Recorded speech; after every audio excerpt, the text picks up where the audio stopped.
to the latest initiative from the Professional Beauty Group. This is part of our portfolio. Obviously, we're very well known for the professional beauty side of what we offer in professional beauty for the salon community. But, we also have other segments in beauty and wellness, including aesthetic medicine, which has been, we've been doing live shows for the last 6 weeks as well, which is more for the dermatologists and aesthetics community. And today we're excited to look at offering, another kind of online solution for the cosmetic manufacturing, ingredients, and supply chain sector. Obviously, we have our shows, which happen every year around September time, but we also looked at, it's got to be a while till we get to that and before we can do any kind of promotion for the events that might come up. So in the meantime, what can we do to fill that space of educating and engaging the community?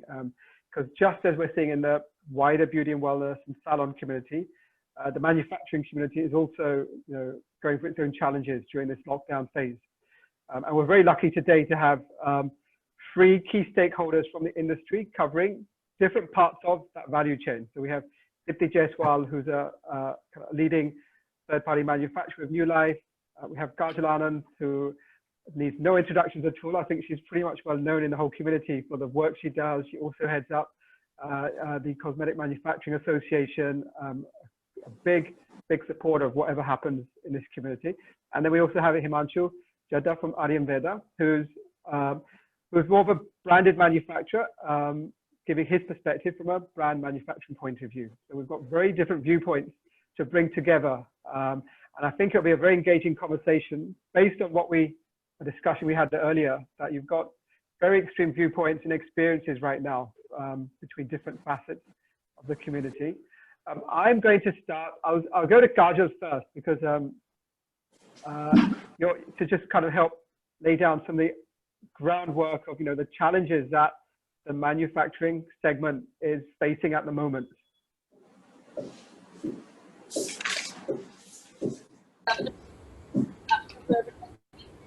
I hope all is well. Because as far as the overall fundamental challenges as you were talking about, many units have yet started. They being in the red zone, Yeah. So, and of course, except for those who are into manufacturing of sanitizers, that too with wafer thin margins, as government has brought capping on the MRPs. The cost of the raw materials for manufacturing sanitizers are pretty high, where it is becoming difficult to compete or say keep margins for the distributors or wholesalers and further down the retailers. Was also not available, which I think has just started a week or so. But the challenge of delivery after 6 to 7 days.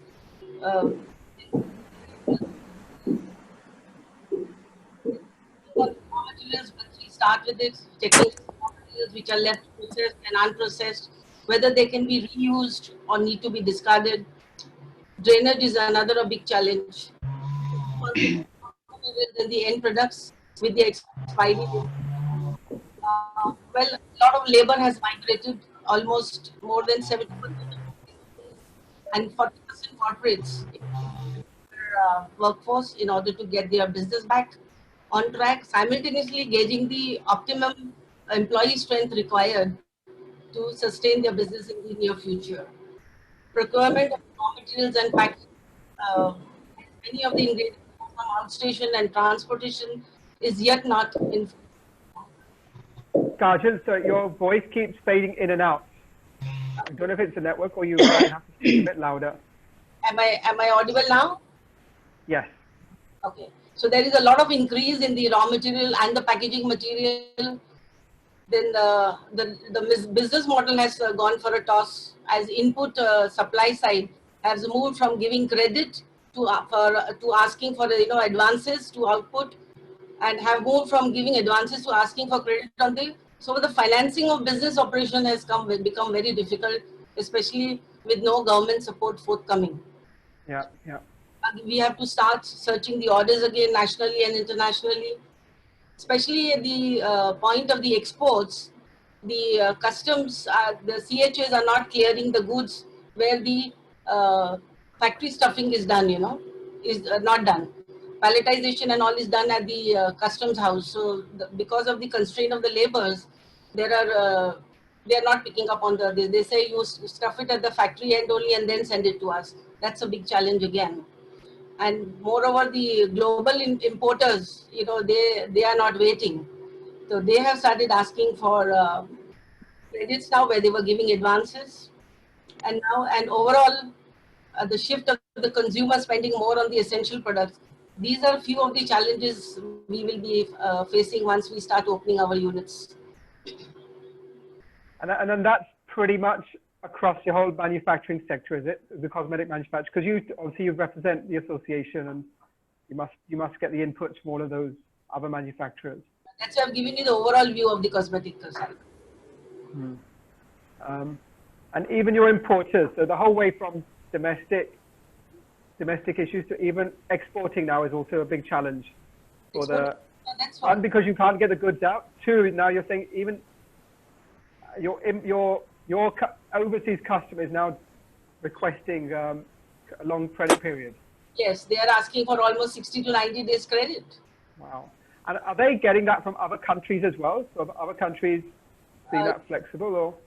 Yes, they are, because they are saying, and because there's a delay in deliveries, they are trying to go to our neighboring countries, where we are asking them just to hold on because of these, because of the zone areas. It will become difficult, and somehow we have convinced them. Let's see. And are we able to then compete with some of our neighboring countries, or even other international competitors, given these kind of conditions? Another 8 months, to get into the competition, as the prices of the raw material I was mentioning earlier have gone up. But we have got certain contracts signed with our importers that we cannot change the prices. Wow. Okay. But we will try our best, because as I said, that it will take some 8 to 10 months to cover up, and we'll be seeing a lot of government subsidies and certain incentives coming in, which will really help to reduce the cost. So we'll come on to the more government side later in the conversation. So, even what support they're giving and maybe what opportunities there are. So I think we'll uncover more of the challenges right now. Okay. So moving from your end to Deepti as a third-party manufacturer, I think obviously some of the challenges will be similar, but what's your experience as a third-party manufacturer? Plus, you obviously know the rest of the community of third-party manufacturers. You understand what the government's doing. What are the kind of challenges you're facing representing that segment? Hello, everyone. Vikas, third-party manufacturer challenges are very common to, I think, because third-party manufacturer challenges are going to be faced directly by the brand owners. So with us, the greatest challenge is the increase of, in order to maintain the WHO guideline in the factory, the production drop is the biggest challenge that we are facing right now. So whatever orders, because as you know that this lockdown happened during the year ending, where everybody, Feb and March is our peak time, where that before 15th March we closed down on fulfilling all the orders that we have in hand. But from Feb only, in fact, in my case, from January, we saw a lot of shortfall in raw material that couldn't reach because of this epidemic spreading in our neighboring countries from where we are dependent a lot. So what we had the greatest challenges for not fulfilling those orders, and now those orders have come to a halt. So now the parties are telling us, okay, since there is no sale, so please keep the order on hold. So we have half finished good which is already manufactured and the balance raw material which is bought. So we are fixed into that catch-22 situation and what to do. Should we complete the production? But we don't know, because with each production there is a batch number and a month which is put. So if suppose a client of ours would say, who had a PO raising for the month of Feb, and if the material goes in August, and if it manufactures in the month of April or May, obviously that 4-5 months he would lose on his business, because he has to consume it faster. So the challenge that we are facing is right now where the orders are, whichever we had in hand, are now come to where the client have requested us to hold on for some time till the market opens us for them to sell. because we are manufacturers for both, even for the professional segment as well as for the retail segment. So, Yeah, yeah. and both, yeah, and as very well Kajal ji said that, people will buy essential commodities. So cosmetics was anyways, though face wash and body wash we thought would be an essential commodity, but we realized there was a very, very fast drop in those sales also of our good customers who used to sell lakh pieces have come down, to 10, 15,000. And the reasons are different. Probably they had their godowns at red zones, or they didn't have labor to dispatch, whatever. But the overall impact was that we couldn't fulfill, we are not able to fulfill the orders because they have asked us to stop. Second thing is, and after now incorporating all the required things in terms of having security wares for our staff, for taking care of the disinfection of every vehicle that comes in, every person that comes in, that has added to the cost. And obviously, this is not the time for us when new buyers have come to us, no, because everybody's waiting. So as Nulyf does a lot of development, new development. So, 7 of my new development clients who had a launch plan from April to between April and May, all are at a halt. So that means new clients are not going to come in. Old clients, if we tell them that the prices have increased of the POs which were already sent, they will have obviously reservations to it, because for them also the situation is the sales have gone down. For us, it is like the expenses have gone high. So there is this fight that we are facing. Another fight that we are facing is diversion of business. We thought of in order to run the expenses, because as the government requested MSMEs to pay their staff, so we thought, okay, since cosmetic is all not moving that great, let's move towards sanitizer manufacturing. We got the licenses as the government was issuing it very fast. So what we did it in the last 1 month, this month we are coming stuck, because in the process of fulfilling the demand, so I would say the created demand, so there was not that great demand, but in order to fulfill that created demand, licenses were given right, left, and center to distilleries, to home care manufacturers, to now I heard yesterday they were talking for giving it to homeopathic manufacturers also, Ayurvedic manufacturers. So This is the people, pan India, just licenses everywhere to everyone. right, left, and center. So, right, left, and center, people were given. In fact, yesterday's article, if you see, the drug controller of Gujarat have said that they have alone issued 2249 number of licenses in 1 month. So that is, can you imagine? So we were thinking, is there so many units for them to issue so many licenses? So, and now what has happened is they realized that so much of stock is made, and so much of, as they say, that when distilleries were given permission to manufacture, they didn't have the expertise to make a sanitizer. And I think Himanshu will agree to me that sanitizer, it's not an easy task of mixing alcohol with color and water. There is a process. You need to see to it that it is safe for use. So there is a proper SOP of making a sanitizer, but these distilleries made, taking the alcohol which was first distilled, that means the alcohol which had bad smell. So the process is such that, it has to be a DNA to make a proper alcohol. And if they take an ENA, it has to be processed properly. They just took whatever was available, mixed water, color, and started giving. Then the government started facing problem that people complained for hand burns, drying hands.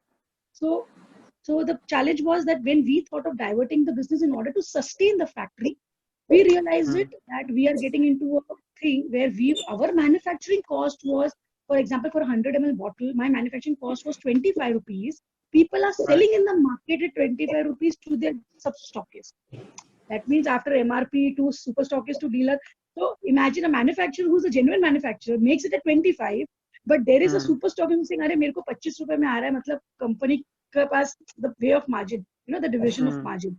So again, we came and now we are waiting. Raw material, anyways, as Kajal ji said, is a biggest issue, because the biggest IPA manufacturer of Maharashtra has now been given license to make sanitizers. So he made an announcement, when I am making a sanitizer, it's like a cobbler saying, now I have my own brand. So what am I going to do? So this is another problem. So we are now into a situation where we are not able to offer even that as a great business, which we thought would sustain for a few months. So these are the challenges that as third-party manufacturers that we are facing right now. Mm. And most of them would face, because we don't have a home brand. So we don't have other Yeah. source of income. Yeah. We are completely dependent. And then your normal customers have dried up, like you're saying, like the cosmetic, the customers that come to you to build cosmetic brands, that's all dried. All that business has stopped for the time being, like you said. Of course. But where we used to, where we used to dispatch a container, now probably, we're dispatching in thousands. That is, so imagine if after maintaining social distancing, seeing that the staff comes to work and you don't have that much of capacity to produce, you still have to pay to them. Yeah.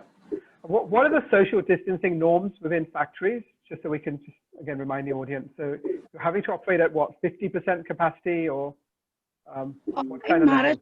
Since we are in Maharashtra, we have got only 30% capacity right now to work. Okay. So in our factory, which is 50,000 square feet, we have only practically, if you ask me, only 30 workers. Yeah. That we can have. So right now, even my accountants and our admin people are also helping in packaging, because with that, even to produce, so production we cannot have non-expertise people. But when it comes to packing and putting it into the corrugation, our right from the owners to everybody sitting and doing it right now, because that's the only way out to fulfill the whatever orders we have before we lose it. Okay, Himanshu, let's move on to you, because we're hearing the kind of real manufacturing challenges that are going on there. And I know Deepti was saying one of the challenges, she doesn't have her own brand, so she's a supplier to another client in the chain. So, but you have a bit of that, plus you also have your own brand, and you're in FMCG and professional. So, what's the kind of impact it's having on you so far? Yeah, thank you, Vikas, and thank you for Cosmetic Ingredients and Packaging India Group for giving us an opportunity, and thank you for all the attendees for showing up.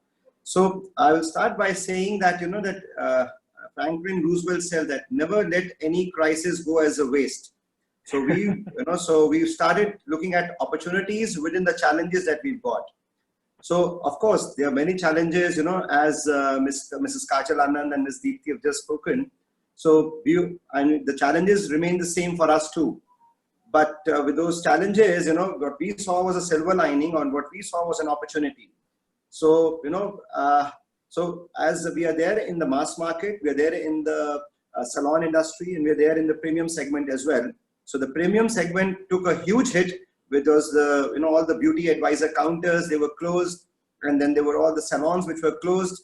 So we were not getting any orders. So all our team were not able to move.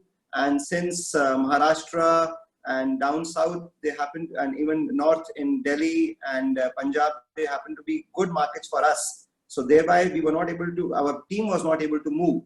So, and there were challenges in the factories also, that, we were not getting permissions to run our factories. And since our factory is in Himachal, and you had to get some special permissions to run the factories.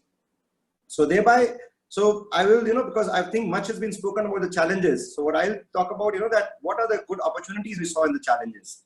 So with the manpower challenge, as we spoke about this huge mass exodus of manpower from all these industrial areas back to their native towns. So thereby, we took this opportunity. We bought some new production lines which are totally automatic. We've given orders for 5 new lines which are totally automatic, and a few of them have arrived. So thereby, we have less dependence on labor now. So going forward, I think I would say at least for the next 6 months, there'll be a labor shortage, but we are prepared by virtue of the automation that we got about. And also, then about the ingredients. So, we did a lot of, on the technology side. So is that Indian manufacturers of machines, or did you have to get that from overseas? No. We have all our machines which are made in India. And if you see them, my screen at the background, so there's a line there. So we are believing in Make in India, and all our machines are totally indigenous, and we are all using ingredients which are indigenous. And Even if you see in the new rulings whereby, the CSD, that's the Canteen Source Department, the Army Canteen, and the CPC, that's the Central Police Canteens, whereby we are supplying to paramilitary forces like the CRPF, BSF. So they've totally removed all the foreign brands and all the multinational brands which were importing the products. So thereby, that's again an opportunity for us. We're getting huge orders from all these paramilitary forces, and especially for essentials, especially for sanitizers, and especially for essentials like shampoos, like hair oils, and face washes, body washes. So that's again been a huge increase in business. So right now, we're getting almost 5 times the orders than we are normally getting. And so, I mean, for us, it's a good opportunity. And even, I think the main thing has been that because we've been communicating with our teams regularly. So our teams, and we've been having regular Zoom calls. We've been having regular calls with our team, which have been giving us ideas at sir that we are not able to move. So we shifted a lot of our work towards online. So from online also, we've been getting a lot of business. From online, our business has increased almost 25x than what we're already doing. So 25x. 25x, yes. So that's been a huge demand from online, because when people This is for which product? Which is for which product range of yours? It is broadly, it started off with sanitizers. If I talk about in the month of March, so I would say 80% of our total revenue, which is coming from online, was from hygiene products, from disinfectants, from sanitizers.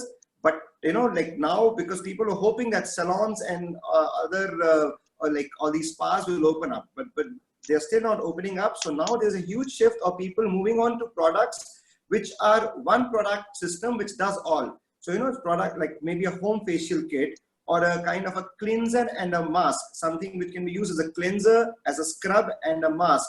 So a single product system by which it's a kind of a DIY, do it yourself kind of a regime, what you can do at home. So that kind of a product line has also taken a huge, it's really increasing. And besides the essentials, like we are also into hand washes, we're also into body washes, that's again increased. But there's been a huge demand of products which are single product systems which have multiple benefits. Like our products, like we have a product called brown sugar facial. So in that, it's an instant facial for 15 minutes. So it's a cleanser, it's a scrub, it's a massage cream, and a mask. So there the volumes have really increased. So and this is under your own brand. This is under the Aryanveda brand. Yes, that's our own brand. And so, even the hygiene products, are you manufacturing that, supplying under the same brand, Aryanveda, or you created a separate? No, we have created a separate brand for hygiene. We come with a brand called Bodyguard. So in Bodyguard, we're having entire range of hygiene products and entire range of sanitizers, disinfectants. We are also coming up with vegetable wash. We're coming up with special disinfectants which you can carry in your car. For like for car disinfectant, you can carry to metro, or even if you're traveling through local trains, you can carry those kind of products there also. So, and I think one thing we've done is, the R&D team, I would give it the whole credit to my R&D team, my product development team, because all these things they've developed in this short span of 1 or 2 months. So we have an entire SKU range of about 25 to 30 products, which we just developed in 1.5 months. And all that we are now supplying through online. And now with even, with the general trade opening up, so we are also now supplying to the general trade. And also, I mean, then there's a formula I believe in. It's an anecdote called CCP. So it's been given by one of my mentors. It's called courage, consistency, and persistency. So thereby, I mean, my team showed a lot of courage. They looked for new avenues. When the normal stores were closed, so they moved on to Kirana stores. They moved on to chemist shops.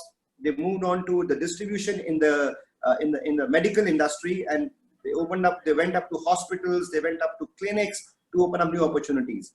So I think are these all new channels? Are these all new channels for you, like going down to Kirana and chemist and hospitals? Yes, we were more focusing on the cosmetic counter so far. So Kirana, we were not so much into core retailing. So, now we've got into core retailing with, we took a lot of database from various portals, and from that database we have our own CRM team, our backend CRM team who were working with them. They kept on calling them, and then we had our own special permissions taken from the local government whereby we could move our vehicles. So they kept on delivering product from one counter to another, so as per his speed, so he was doing that. So it was a whole integration of the front end sales, the back end.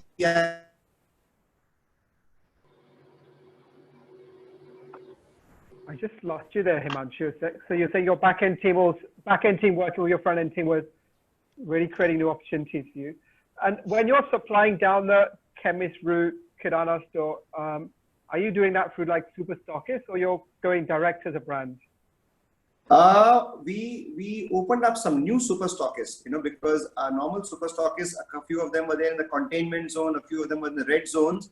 So our team, they found new super stockists, they found new dealers, and we started supplying them, and we were supplying totally on advances because we had to further pay up advances to our vendors. And because there was a huge demand of all these products, and people are still buying in advance. So I think thereby, as Deepti was mentioning, that there's a huge flood of all these products, so whereby I think there is opportunity for us to actually give our value propositions to the customers that talk about more on value than the price, that how are we different from all these distilleries, So we should be mentioning that as a manufacturer, we are adhering to GMP, good manufacturing practices, and we are adhering to all the ISO guidelines. We are all adhering to the FDA guidelines, and I think we need to be, as a manufacturer community, we need to be vocal about it.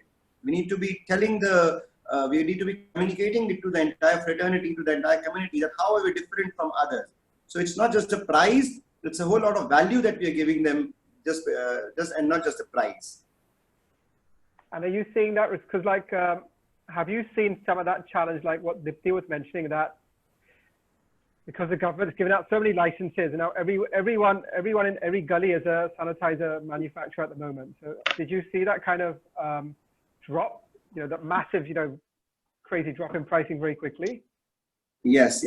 So there's a how do you compete with that then? Because I know that's not an India issue, because I talk to exporters of the same lines, PPE kits and everything, and when they're doing the Hong Kong, China, out to the rest of the world route, they were making a lot of money in April. By the end of April, they said it just dropped. Pricing had dropped. And now I've got people who do that saying we're having to go direct, even as a global trade importer exporter, country to country. They're now cutting out the distribution channel. Say, how do we go direct to, if I'm going from China or Hong Kong, I want to go direct to a hospital or a hotel, cutting out, because they said the prices dropped so much because of crazy oversupply right now. So how have you managed to deal with that? Because like Deepti was saying, it's becoming, yes. You have so much stock also lying around now, and it's very difficult to run that side. So how have you managed to cope with that challenge? Yes, I think that's a great question. So I first of all say that, that 80% of the people right now, they are either into manufacturing or trading of sanitizers and selling to the balance 20% who don't really need it. It's a Pareto's principle in the manufacturing of and selling of sanitizers. So so on a serious note, what you're saying is absolutely correct. So there's a whole lot of people who are now there in the market who are selling these products. There, I think, because we've been there in the market for the last 25 years, so our network has been a huge strength for us. Our network of our distributors, our network of wholesalers, retailers, so down to the level of, in a normal retailer sitting in a rural market, that's been a huge strength for us. So, even now, my factories are working like all three shifts, with manufacturing of sanitizers and disinfectant products, just because, my people, they've been going up to the right grassroots level and selling it to a kirana shop or a retailer down there, and mostly the products which are actually being sold by distilleries, they are mostly 5-liter packs or they are bulk packs. But if you look at it from the consumer's perspective, they are looking for smaller packs. They're looking for 50 ml, 100 ml packs, and that not many people are manufacturing. So since our strength is into smaller packs, we're doing sachets, we're doing, like 20 ml, 30 ml packs, 50 ml packs. So thereby we've been able to penetrate to the grassroots level, to the ground level, and to the rural markets. So even we have very good markets in UP, in Bihar, in Jharkhand, Odisha. So thereby all the mass exodus of labor which has happened to these areas, now there's a growing demand from all these rural market for all these kind of sanitizer and disinfectant products, besides the normal hygiene products like face wash and hand wash. So for us, it's a brisk business, and we're getting regular repeats. So as the question goes that, what is it that really helped us? So I would attribute it to my team. My team had an excellent network, and because of that network, we are still able to sustain and get regular orders. Okay. Deepti, why can't you think there's a question and that third-party manufacturers should move forward in that supply chain and just start to, building your own brand to take advantage of this opportunity? See, obviously it is definitely possible, but there are certain business ethics that lies to a business. So when we thought into getting into third-party manufacturer, it was very clear indication, because the kind of infrastructure we had. So apart from cosmetics, we're also into Ayurveda. We also have our extraction plant. So the background has always been not having a brand, because I had worked with a brand, that very well for a very long time. And I know the challenges of running a brand, or the challenges of, having a brand are completely different, and a lot of funds are also required. And since we have always, we thought many a times that we should have our own brand, but then the ethics doesn't allow us. So it's like from 20 years, we have been signing contracts with people and saying, okay, we are there to support you. So today, just to hold on a smaller opportunity for a small time, I don't see that this would be a right decision. It's an individual choice. So sure, having a home brand, everybody would think, but we as a group have decided that, okay, we would never want to have our home brand until unless we decide to close down third party and have a brand. But until unless we are having third party manufacturing, we want to be ethical. We would rather go ahead and help our buyers with some other opportunity to develop some innovation products. Like Himanshu said, even I'm working very closely with the disinfection guys and other people to find out what products which can be cost effective being made.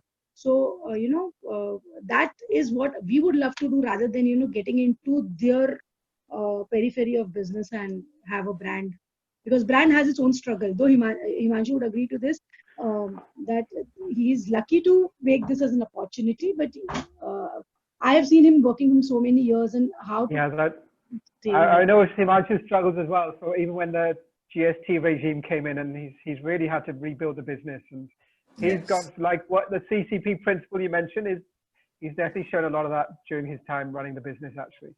And he's really come down from a very low point a few years ago to where he is now. So because just to, it was like, as we said, that our third party business was really going with leaps and bounds. And in fact, in the month of April, we plan to have our second factory for cosmetics separately from, so that means there is a good business if you have good practices, if you're on your ethics, there is a good business. So this is just a short time, because no business, as we say, we can't keep crying every day. These are challenges that we spoke about today, but this does not mean to be loud. In fact, what I see now is going to be a lot of exports putting down to us. So we are now working to make improvements in our factory, so that we can, stand and tell the government, okay, our factory can give same kind of product, what you can get it in XYZ country, quality wise, its efficacy wise. So we would, like Himanshu said, that, his line extension has been his brand. Our line extension would be having more better factories, improvised technology, and definitely make in India. So that is always, And then are you looking at technology as well? Because you're like all of you mentioned that the migrant labor and the labor force issue is a big challenge now, and you've got millions of labor force now who have gone back home, and whether they come back or not is a question, and how quickly they come back is another question. And and I think there'll be a separate debate on how do we look after our migrant labor better, because at one level, I don't think we treat them well, which is why some of them have probably gone home and think, we may not come back because we're having a better lifestyle. It's more comfortable where we are, even on a lower income. But what about Himanshu's point? Because that's interesting to say, because he's seen that we're not going to be able to deal with this migrant issue in the short term. It's going to take quite a few months to get back to normal. And he's already, purchased technology and automated to deal with the fact, one, labor force is gone. Two, you have social distancing. So is that something you would look at as well within your factories to deal with this labor force challenge? In terms of having better technology and machinery, this has been always our prime focus. So as a company, we have always decided, the X amount of our turnover should always go in for development. So what Himanshu has been doing today, because we're a third-party manufacturer, this is long time back that we have thought. Because we don't have one customer, we have 120 customers.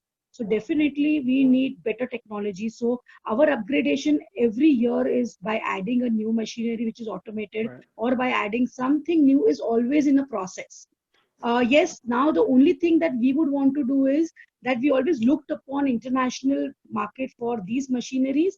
We'll have to now go indigenous and look in for local manufacturers or assemble products which would be, make in India. So that's the only thing would be a difference from our side in terms of looking in. But from our point of view, this kind of development and increasing or having better technologies, we are always apt to it. So we keep traveling, we see what, because so the other business of Ayurveda is something that we really want to take it worldwide.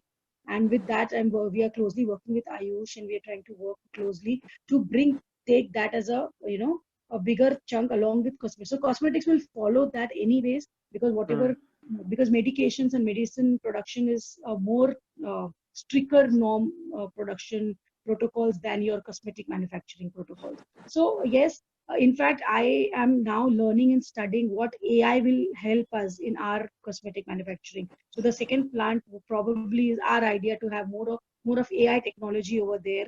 That will make us easy, because then it will be, we will be opening to more and more third-party consumers, which are, looking for good factory facilities in Maharashtra, basically, mainly.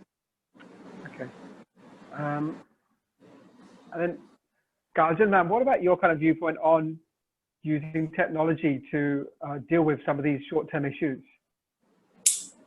Do you think we have, I know Himanshu's already said he's found indigenous providers of machines, etc., but do we have enough kind of capacity to automate more, or do better automation, use technology to deal with some of these shortfalls we're going to have in the labor force? Well, because that's good that these people are getting into automation, and we will take advantage of them, of getting our products made from them and export them and brand them further.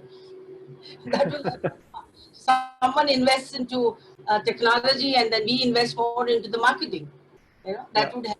I think it's a time where we have to collaborate and do our businesses, because Deepti, Madam, and Himanshu is coming into all these technology, and even we also come into that. We are all in the same periphery. It's better that we collaborate. They are into third party. We get our products made from them and then export them. I think it would be the best thing. I think I agree to that. And then how long do you think, because obviously you said we've got the labor issue and the procurement of raw materials is two of the biggest challenges we have right now.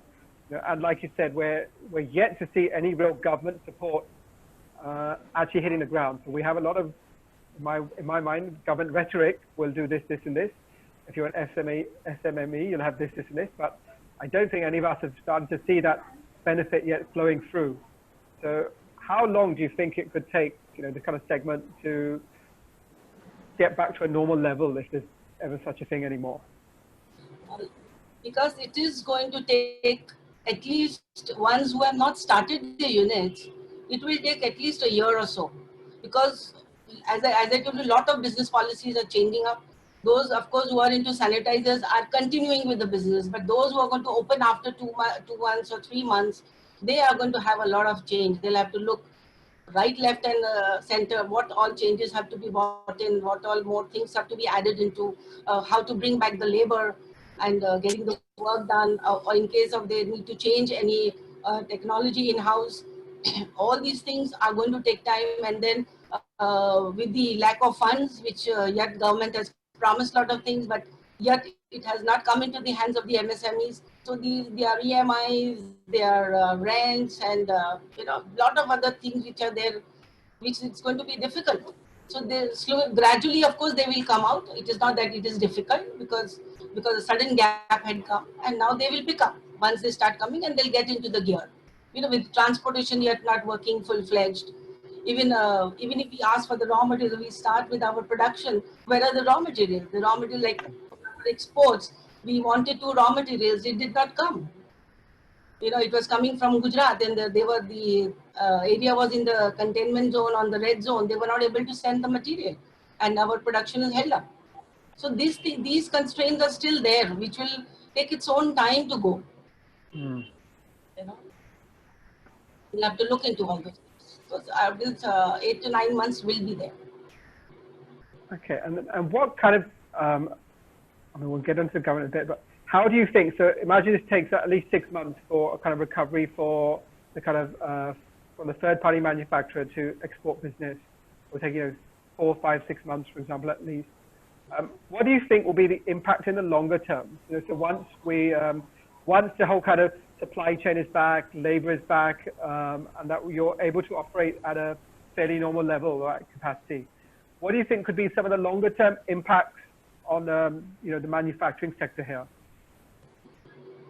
Well, once when it comes into the total gear, then I don't think there should be any more challenges. But yes, one thing what is going to happen now is that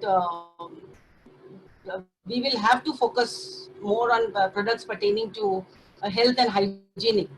We are not going to be any more with the products what are already running, as both of our other panelists are saying that a lot of technology changes are coming. So we'll have to look into some more new products to come in, like pertaining to hygiene, to health, to cleanliness. The people will now move on to the purchase of products which has a nutritional value. That is going to be the one thing. And now we will have to, learn to adapt more than adopt. Consumers today have an access to all the herbal and natural ingredients. So clean beauty or natural beauty, which comprises more of the natural ingredients, will have to be more focused. Then the internet has made it incredibly easy for consumers to get information about the ingredients in the favorite cosmetics and perfumes, right? Then with the growth of the environmental movement and the proliferation of organizations, news focused on the hazards of chemicals in cosmetics, and more consumers will be demanding natural ingredients. So these have to focus further down, like we'll be all the time into the mask and all. We'll have to focus more on the eye products, which because of the mask, the lipsticks are hidden and the compacts are hidden. So, the cosmetic, the eye makeups would be coming up very nice. People will have to think about that. And because we have to bring a lot of change now, So, yeah. Of course, the opportunities of Make in India is going to again level up. So that is where all we see the opportunities coming, and we can go ahead with all those. On the sustainable side, so you think now there's going to be more momentum within the India market as well, and Indian consumer, to build more sustainable and environmentally friendly products? Yes. They will get into more environment friendly. And moreover, it's going to be a work from home. So, the people will, preferably everyone will be going digital, and the majority of the makeup now bought online. The use of the reviews, tutorials, and the swatches on real skin allow people to make decisions about the products they need and to make decisions from their homes. So it will be more about the technology, about the quality, about formulation, about digitization, specifically. Products will now have to be aggressively pushed more online. So, and it will be easier to set up more of virtual stores. More on the. Okay.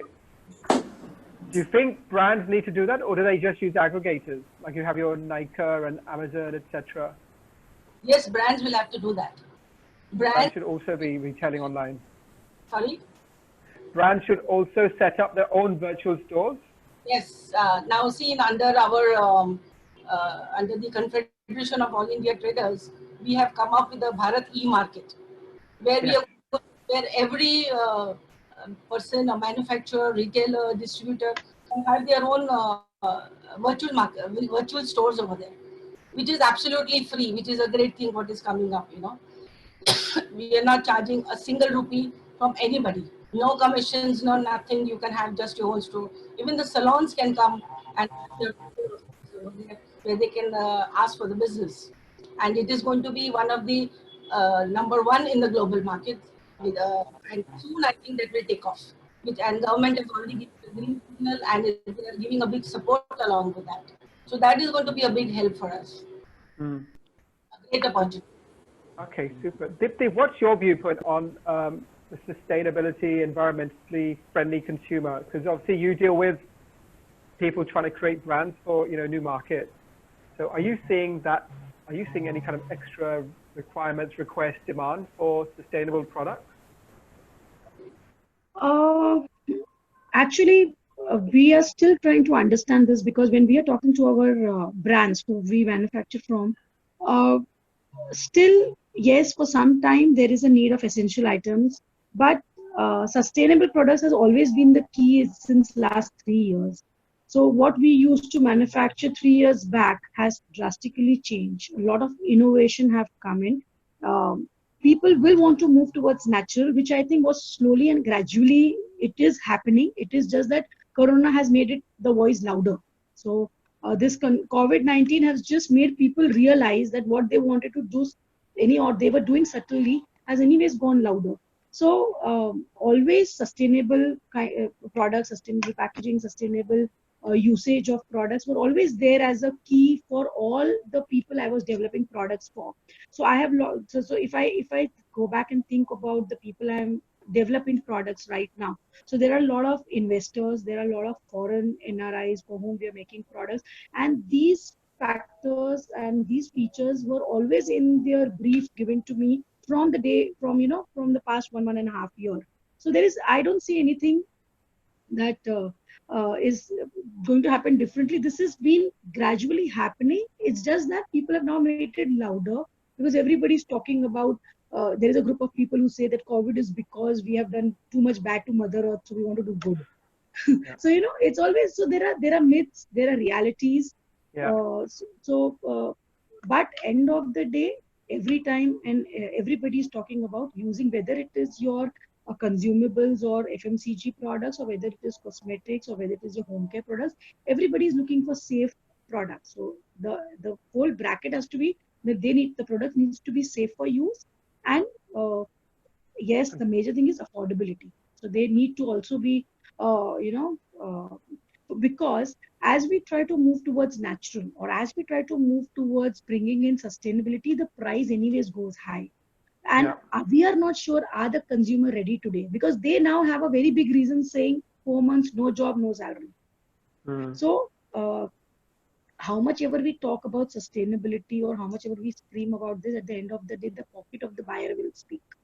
So that is something which we are still now not able to judge, because day before yesterday, I was at a store, and a departmental store, and I was shocked when I saw people purchasing everything. So I was thinking, who says there is no money? So in their cart, I saw everybody putting 20 packets of wafers and biscuits. I didn't see any grains that were going in. What I could see is sauces, jams, all kinds of chili sauces and everything. So India is a market which is definitely going to be price sensitive, yes, which is always there. But yes, lot of people. So what we used to always say, only 20% of our audience are looking in for natural, safe and sustainable products. That 20 would move on to 40. But still the 60% population want to have cost effective products. They still want to go in for a face wash which is 70 rupees or 60 rupees. Because as we move to a sustainable products in terms of having biodegradable packaging, or we go in for having 100% natural eco-cert ingredients, the price of that 70 rupees face wash is definitely going to go double.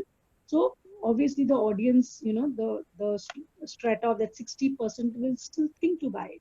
So this is still an open debate for everybody in terms of the pocket value, because even in the international market, because we export to a lot of Russian countries and these countries, where we were talking to them, and they said here also people are thinking that, they are going, they used to always look for a quality product. Now they're looking at a best price product. So it's a scenario. It's a very I think it's just a game of these few months, and once everything gears up, we have this habit of forgetting everything. So the Mother Earth feel will also forget. It's like, when you listen to a national anthem, you are like Mother Earth, but after that, it's finished. Yeah. So you will. So I don't believe this is only for Indians. This is across the world, because when I've traveled and I've seen that citizenship and love to the nation is only for that period of time when you are in that mode, and once you're back. So yes, as a sustainable product, good products have always been the criteria for all the clients. So I've been doing these kind of product development from the last 1.5, 2 years. So I don't see any change that people. All right, I want to go back to an earlier point, because we have a question from Shabir, going back to your point about licenses and how, for example, the Gujarat government was just handing out licenses left, right, and center, and I'm sure other states have done the same. So he's asking, how do you deal with that? Because if governments are doling out licenses without proper regulations or thinking through it, it does mean that there are unsafe and substandard products hitting the market. And you're right, and there are many, you're getting cases of people getting skin burn, etc., and impacted by all these fake sanitizers or not safe sanitizers. So what should be a better approach to manage that, this over licensing issue? See, this, the best point today is that the government itself realizes what the big problem they created themselves. So if you, to the Rashid, if he's asked this question, let me tell him that Maharashtra government have got note of it, because we have been constantly talking to them, and therefore there have been now selling norms. So hand sanitizers can be only sold if you have a wholesale trade license. So what they did, they realized that they did a great flaw. They did a great flaw by issuing licenses that they can't control because it has happened. So Maharashtra government immediately took the correction step by putting up sale licenses, and now they have a control on giving sale license. So what happened is, here, whatever distilleries had made, those stock is now piled up, and therefore those people are selling. As I told, that if I manufacture 25, they're selling at into the super market 25. They are the ones who are doing it, and that is only going to last for some time, I think. But after maybe another 1.5 months, the actual players who are who are manufacturing, as Himanshu said, in GMP facilities, in proper practices, will continue. But yes, when government, the biggest problem is Maharashtra government have realized this, but yet the other state governments have not realized it, which is a very sad part. And we have written it to the center, explaining them the same thing, because Gujarat still needs to understand this, because Gujarat has been one market which I understand is very open and friendly, which is good. But sometimes it is very difficult also when you open such norms and the other state restricts it. So we lose a lot of business. I lose a lot of cosmetic business, because if I have an application with a product which has certain claims, which says anti-aging or anti-pigmentation, or even normal moisturizing for so and so hours, Maharashtra FDA or Mumbai FDA straight away no to it, Whereas the same product, when my client goes to Gujarat, he gets the license. So yes, there is disparity which really troubles, and obviously we are in this platform to talk about the entire nation and not a state in particular. But definitely licensing, now they have got a control, especially in Maharashtra. I can say now, if he wants to go to Gujarat, he'll get a license in a day. But in Maharashtra, it's going to be very difficult. He needs to prove all the kind of facility he has in order to get that licenses. And I think now in the morning, I read about South India also, where they're also making it stronger, because when the factories out there also started burning, they realized it, okay, they have given licenses in the wrong hands. So it is not the authority to be blamed, it is a situation. So it's like, everybody was making masks. So I would not blame the government. I would say that was a need of the hour. But the only thing that they would have done is, they would have given it to the right people.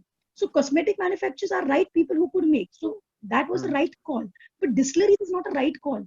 With this, what they did is they hold back our hands to buy raw material also. So 55 rupees ethanol, because he's got a license to make sanitizer, he's selling it at 95 rupees, which is not justifiable. So the question, this is what the entire problems that people have faced, and governments have realized it. So in Maharashtra, actions have been taken, implementation is happening. Though there is again 2 zones, like cosmetic people still don't need trade licenses, but when you go to the office in Mumbai BKC, they will say, "No, license to lena padega." So there is still clarity has to come. But I think these are only challenges for a few months to go, because all these licenses given to the immediate subsidiaries were only till 30th of June, and they are fighting for an extension because they realize. So I spoke to my distillery guy, and he's telling me, "Madam, I realized today कि इसमें कितना पैसा है? I have to pay so much for selling alcohol. इसको दो, उसको दो, इसको दो. But I realize making sanitizer and selling is very easy. So I think I will take extension of the government, and I will also start exports." That means it's like in the business, everybody, even it's like when Himanshu would agree to me, even Kajal ji, when ingredient suppliers of cosmetics were allowed to make cosmetics. It is when we had to boycott them and say, "Boss, if you're selling a FG product, we don't need to buy your ingredient." Same thing is with sanitizers. But then right now the problem is everybody is taking the situation in hand and saying, "A need of the hour, essential commodity, it's essential." But safety and essential is a very thin line that is still there, which needs to be thickened by the authorities. That safety is also important if essential is. It's like, water is important, it's essential. So you can't give dirty water to drink. Yeah. That's one thing. And I think it's a good way to transition to we're talking about the government licensing now. But what extra support should we be getting, or should we be asking from the government at the moment? What more can they do this segment right now to make sure that the segment comes back, it stands on its feet strong, and it helps to fulfill this whole kind of vision of making India, making India 2.0. So what should we be asking from the government and getting from the government as well? Himanshu, let me go to you first on that, because you've had many challenges as well with government regulations and ideas. Yes, I think the government has come up with certain initiatives, and like one of the initiatives, like I would like to communicate, if people, some of the manufacturers don't know, that there's a special fund which has been started by SIDBI. So in that you can buy machinery for up to 50 lakhs at only 5% interest. So it's a scheme, and when we talked about technology, we talked about bringing in new machines.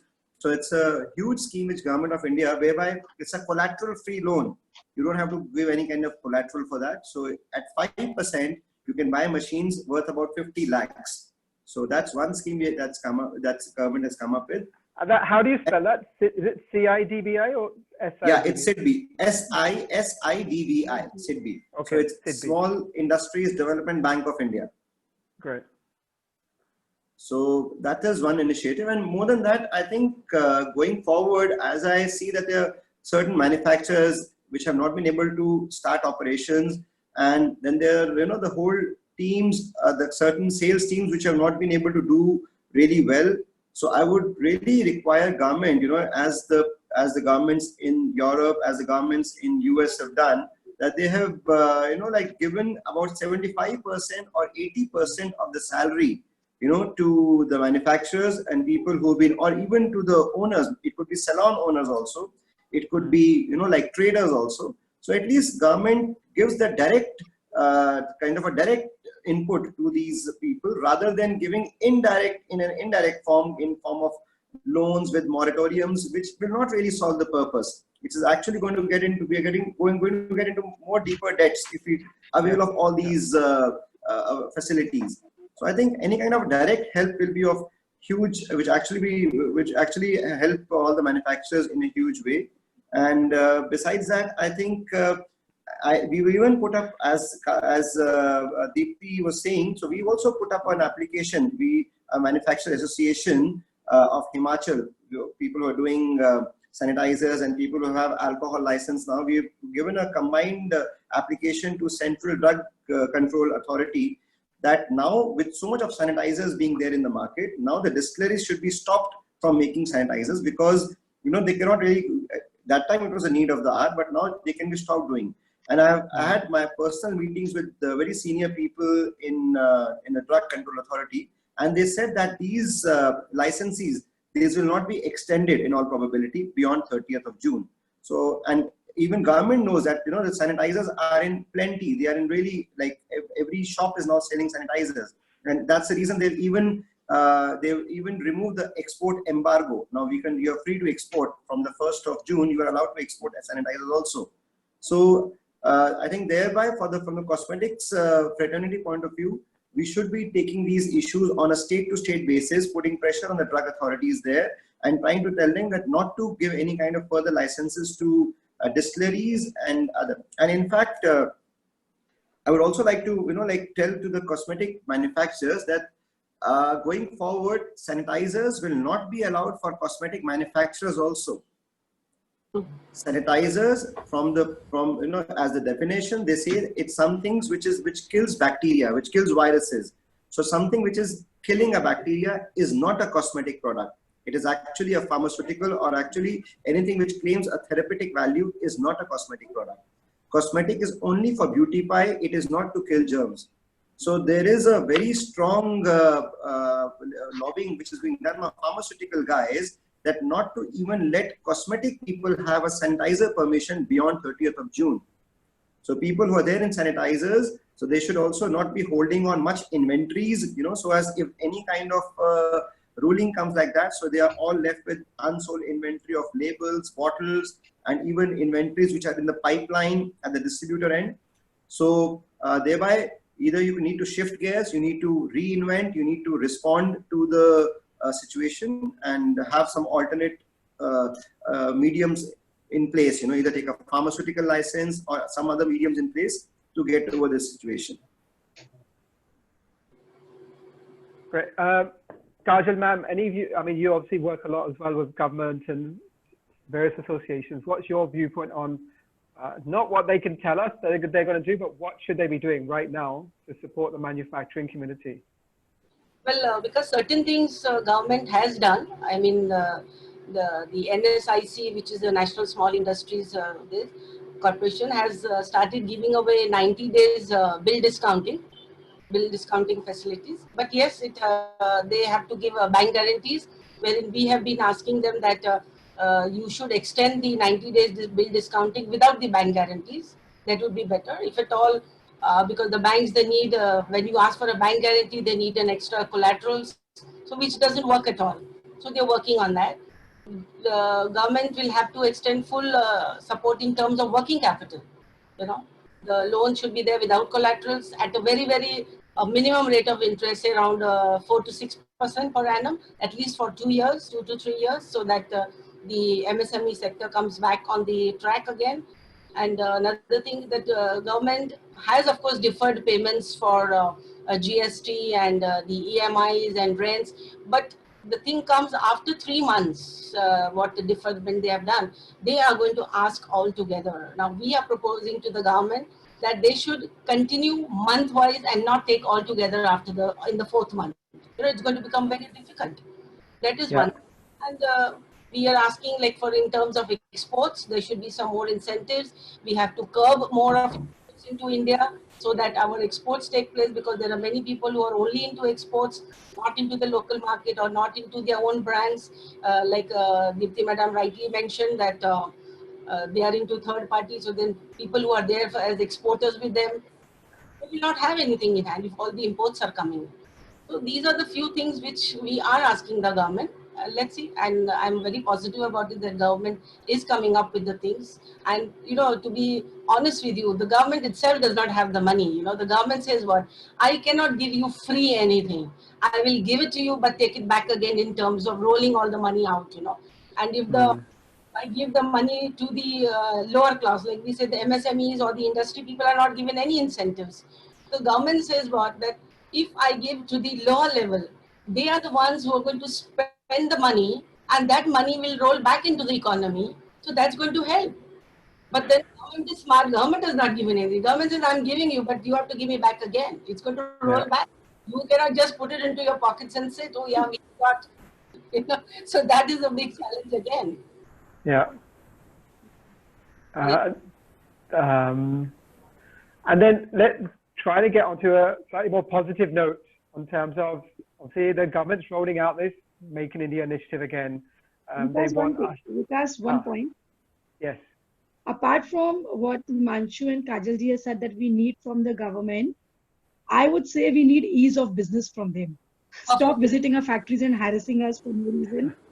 Stop not, saying us, stop not when we put a license, stop not and say, okay, you query, finally come and meet.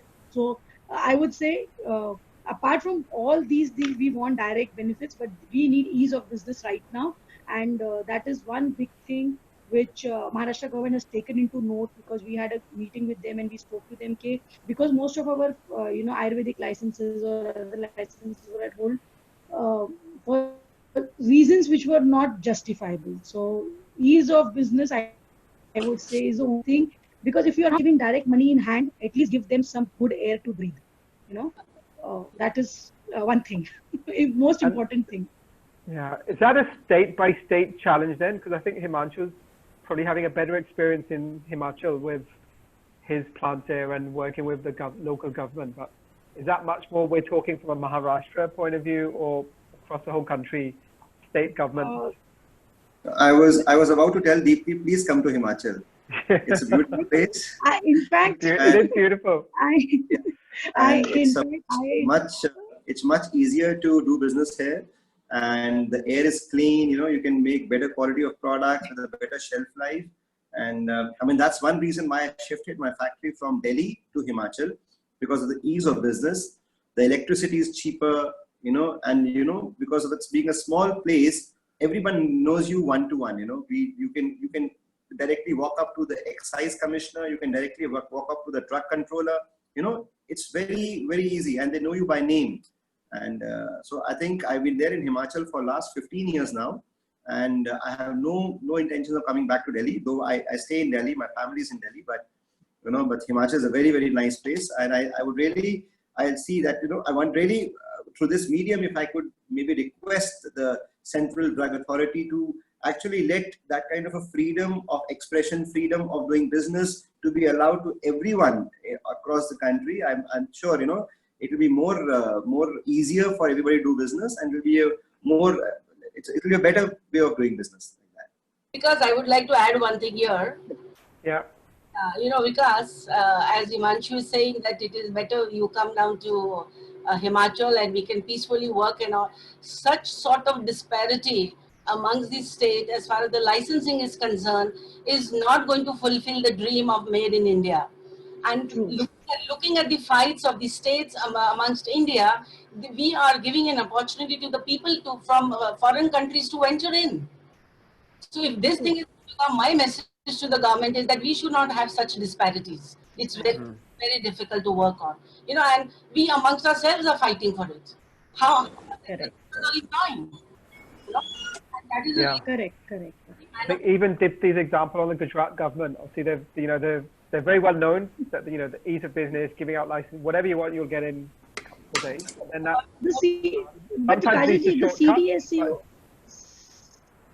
CDSCO is working to all this, but the thing is, we have this democratic political governments everywhere. So I understand from their point when they sit with me and tell me, ma'am, hamari government hi nahi hai, hum kisse jhagda kare. So our India is one country where, as Kajal said, we all have to come together and work.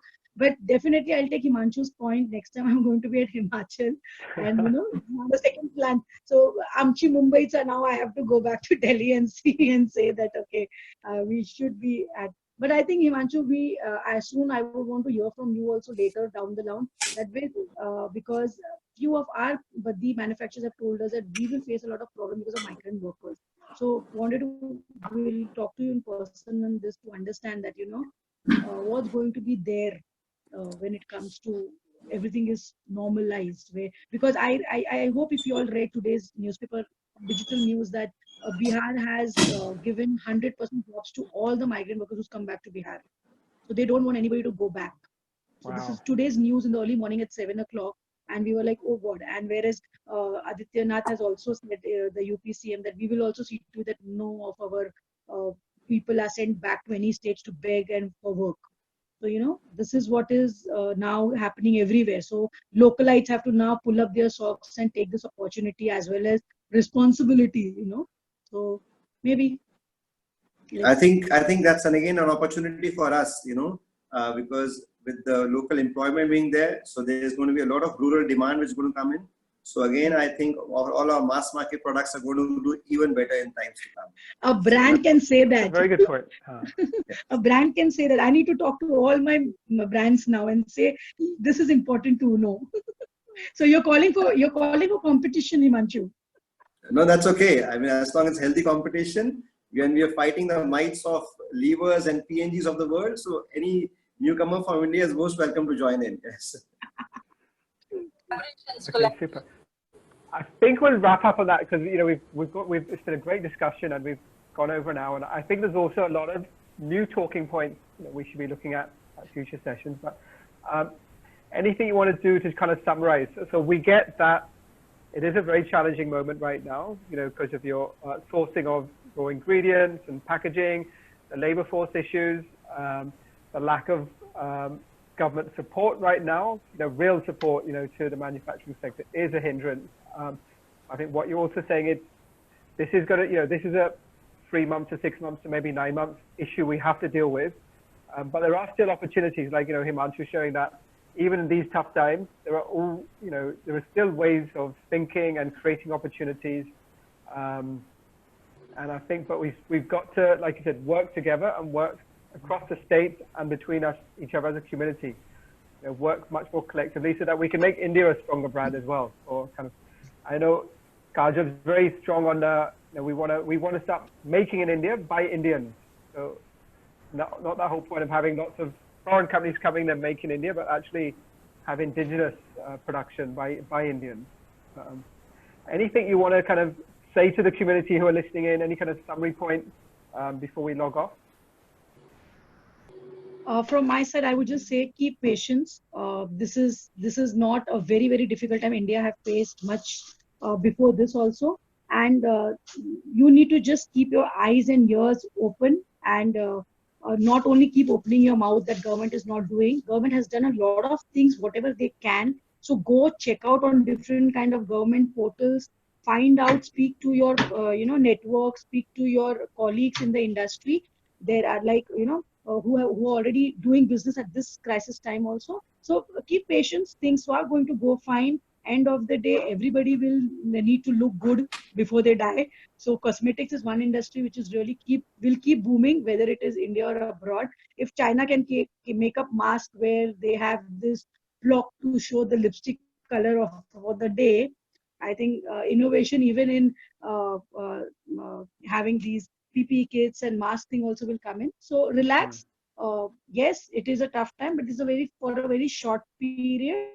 And once you start rolling and start working, you will see that automatically things are falling in place. So have patience, get on that work. Keep your eyes and opens to find out. Government has put many different benefits in different ways they can. Try to see what you can use out of it and implement it. And we all are standing for each other. Any problem, please get connected to us. We also try and help each other. And that's what I would like to tell my colleagues in the industry, that have patience, all will go fine. We're always there. Vikas, if anybody needs my number, I'm always available to talk to them from the government point of view, from helping if your factories, you want to sell off your factory, or maybe you want to have clients for your factory, please connect us, because I think Deepti will do that as a separate session. With the government now, we are also working towards. I think we could do that as a separate session, like how do you get. So that's why I want to say, but we can also because we're also getting same kind of. We should give out your number. I'm happy to do. So happy to do that now as well, actually.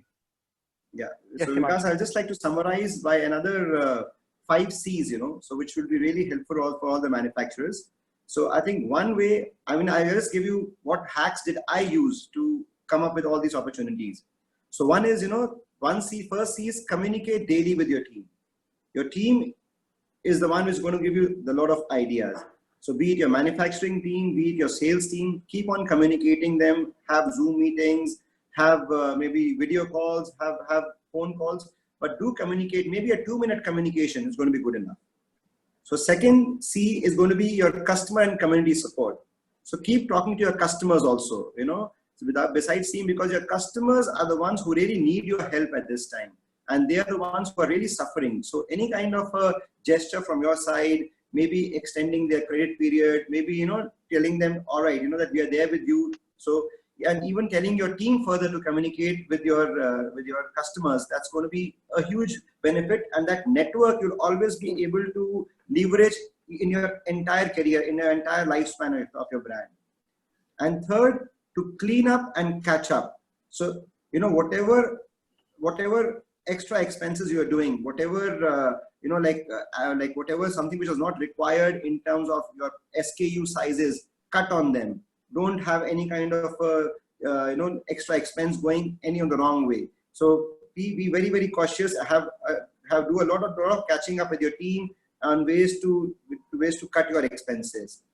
Then fourth C is cash. Cash is supreme. Hold on to your cash.